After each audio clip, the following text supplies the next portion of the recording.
ಯತ್ನಾಳ್ ಉಚ್ಚಾಟನೆ ಆದ ಬಳಿಕ ರೆಬಲ್ ಟೀಮ್ ಸ್ವಲ್ಪ ಸಪ್ಪೆ ಆಯಿತು ಅನಿಸುತ್ತೆ. ಇದರ ಹೋರಾಟ ತೀವ್ರಗೊಳಿಸ್ತಾ ಇಲ್ಲ. ಈ ಹಿಂದಿನಷ್ಟು ಉತ್ಸಾಹ ಅವರಲ್ಲಿ ಕಾಣಿಸ್ತಾ ಇಲ್ಲ. ಮೊದಲು ಪದೇ ಪದೇ ಡೆಲ್ಲಿಗೆ ಬರ್ತಾ ಇದ್ರು, ಈಗ ಡೆಲ್ಲಿಗೆ ಬರ್ತಾನೆ ಇಲ್ಲ. ಯತ್ನಾಳ್ ಅವರು ವಾದ ನಾವಿಲ್ಲಿ ತರೋದಕ್ಕೆ ಸಾಧ್ಯ ಆಗಲ್ಲ. Is expelled from the party. But Yatnal ಅವರು ಇಸ್ ಆನ್ ಹಿಂದುತ್ವ ಮ್ಯಾನ್ ಇದ್ದಾರೆ, ಅವರೊಬ್ಬರು ಲೀಡ್ರ್ ಆಗಿದ್ದಾರೆ. ಆಮೇಲೆ ಸಾಕಷ್ಟು ಹಿಂದುತ್ವದ ಬಗ್ಗೆ ಅವರು ಪ್ರಚಾರನೂ ಮಾಡ್ತಾಯಿದ್ದಾರೆ ಮತ್ತು ಅದೇ ರೀತಿಯೇ ಪೊಲಿಟಿಕಲ್ ಆಗಿ ಕಾಂಗ್ರೆಸ್ಸನ್ನು ಕ್ರಿಟಿಸೈಸ್ ಮಾಡ್ತಾಯಿದ್ದಾರೆ, ನಮಗಿಂತಲೂ ಜಾಸ್ತಿ ಕ್ರಿಟಿಸೈಸ್ ಮಾಡ್ತಾಯಿದ್ದಾರೆ. ಅವರು ರಾಜಕಾರಣ ಇವತ್ತಿನ ದಿನಮಾನದಲ್ಲಿ ಬೇರೆ ಇದೆ. ನಾವು ಎಷ್ಟೋ ಸಂದರ್ಭದಲ್ಲಿ ಇಲ್ಲಿ ಬಂದು ಹೋಗಿದ್ವಿ, ನಿಮಗೂ ಕೂಡ ಗೊತ್ತಿಲ್ಲ. ನಾಟ್ ಬಿಕಾಸ್ ಆ ಥರ ಪಬ್ಲಿಸಿಟಿ ಮಾಡ್ಕೊಬೇಕು ಅನ್ನೋ ಉದ್ದೇಶ ನಮ್ಮ ಟೀಮಿಗೆ ಯಾರೂ ಇಲ್ಲ, ಅವಾಗೂ ಇರಲಿಲ್ಲ, ಇವಾಗೂ ಇಲ್ಲ. ನಮ್ಮ ಉದ್ದೇಶ ಇರತಕ್ಕಂಥದ್ದು 2028ಗೆ BJP ಫುಲ್ ಫ್ಲೆಡ್ಜ್ ಆಗಿ ಒಂದು ಗೌರ್ಮೆಂಟ್ ಆಗಿ ಬರಬೇಕು ಅನ್ನೋದು ನಮ್ಮ ಉದ್ದೇಶ ಇದೆ. ಸಾಮೂಹಿಕ ನೇತೃತ್ವ BJP ನಂಬಿದೆ, ನೆವರ್ ಇಂಡಿವಿಜುವಲ್ ಆಗಿ. ಯಡಿಯೂರಪ್ಪನವರು ಇಸ್ ದ ಟಾಲೆಸ್ಟ್ ಲೀಡರ್ ಅಂತ ಹೇಳ್ಬಿಟ್ಟು ಅವ್ರ ಮೇಲೆ ಹೋದ ಸರಿ ನಾವು ಚುನಾವಣೆಗಳನ್ನು ಮಾಡಿದ್ದೀವಿ. That doesn't mean that organisation ಅವ್ರು ತೊಗೊಂಡೋಗಿಲ್ಲ ಅಂತಲ್ಲ, ನಮ್ಮನ್ನೆಲ್ಲ ಇಟ್ಕೊಂಡು ಹೋಗಿದ್ದಾರೆ.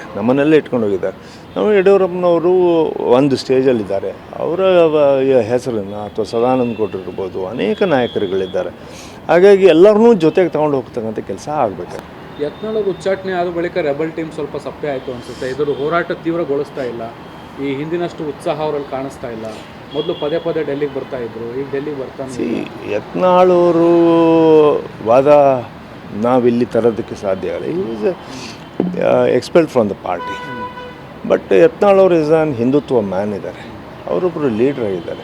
ಆಮೇಲೆ ಸಾಕಷ್ಟು ಹಿಂದುತ್ವದ ಬಗ್ಗೆ ಅವರು ಪ್ರಚಾರನೂ ಮಾಡ್ತಾಯಿದ್ದಾರೆ ಮತ್ತು ಅದೇ ರೀತಿಯೇ ಪೊಲಿಟಿಕಲ್ ಆಗಿ ಕಾಂಗ್ರೆಸ್ಸನ್ನು ಕ್ರಿಟಿಸೈಸ್ ಮಾಡ್ತಾಯಿದ್ದಾರೆ, ನಮಗಿಂತಲೂ ಜಾಸ್ತಿ ಕ್ರಿಟಿಸೈಸ್ ಮಾಡ್ತಾಯಿದ್ದಾರೆ.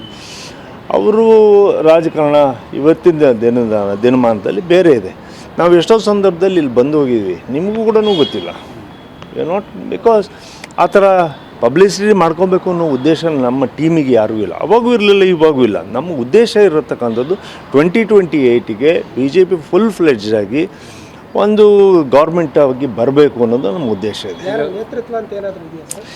ಸಾಮೂಹಿಕ ನೇತೃತ್ವ BJP ನಂಬಿದೆ, ನೆವರ್ ಇಂಡಿವಿಜುವಲ್ ಆಗಿ. ಯಡಿಯೂರಪ್ಪನವರು ಇಸ್ ದ ಟಾಲೆಸ್ಟ್ ಲೀಡರ್ ಅಂತ ಹೇಳ್ಬಿಟ್ಟು ಅವ್ರ ಮೇಲೆ ಹೋದ ಸರಿ ನಾವು ಚುನಾವಣೆಗಳನ್ನು ಮಾಡಿದ್ದೀವಿ. That doesn't mean that organisation ಅವ್ರು ತೊಗೊಂಡೋಗಿಲ್ಲ ಅಂತಲ್ಲ, ನಮ್ಮನ್ನೆಲ್ಲ ಇಟ್ಕೊಂಡು ಹೋಗಿದ್ದಾರೆ. ನಾವು ಯಡಿಯೂರಪ್ಪನವರು ಒಂದು ಸ್ಟೇಜಲ್ಲಿದ್ದಾರೆ, ಅವರ ಹೆಸರನ್ನು ಅಥವಾ ಸದಾನಂದ ಗೌಡರಿರ್ಬೋದು, ಅನೇಕ ನಾಯಕರುಗಳಿದ್ದಾರೆ. ಹಾಗಾಗಿ ಎಲ್ಲರನ್ನೂ ಜೊತೆಗೆ ತೊಗೊಂಡು ಹೋಗ್ತಕ್ಕಂಥ ಕೆಲಸ ಆಗಬೇಕು.